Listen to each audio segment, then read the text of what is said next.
Here we go.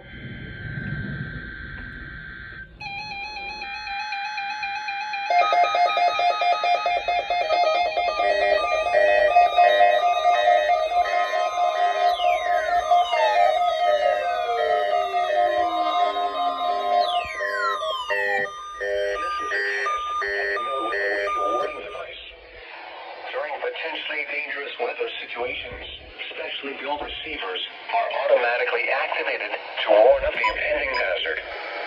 Tests of these receivers normally are conducted by the National Weather Service every Wednesday between 11 a.m. and noon.